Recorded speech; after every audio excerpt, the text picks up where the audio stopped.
صبح 14 می در پکین پرزیدنتان ایالات متحده آمریکا و چین دونالد ترامپ و سی جین پینگ دیدار و گفتگو کردند. به پیشواز ترامپ مراسم با شکوه با اشتراک نظامیان صف بسته و کودکان پرچم بردار دو کشور تشکیل شد. ملاقات دو رهبر با نمایش نیت همکاری‌های نیک آغاز گردید.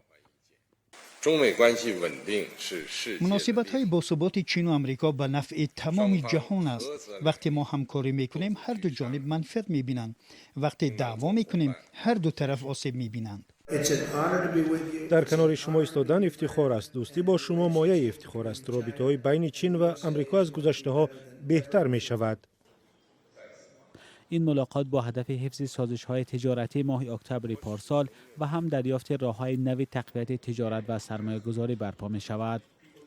جین پینگ اینچنین به موضوع تایوان جزیره خودمختار مراجعت کرد که چین آن را از آن خود می‌نامد. او به ترامپ گفت که در مناسبت‌های آمریکا و چین تایوان حساس‌ترین مسئله می‌باشد.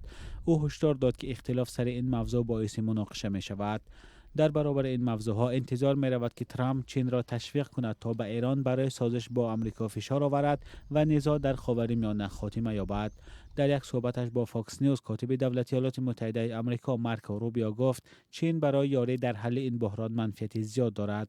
او گفت که کشتی‌های کشورهای زیادی در خلیج درماندند و از این چیز از جمله صادرکننده‌های چینی آسیب می‌بینند.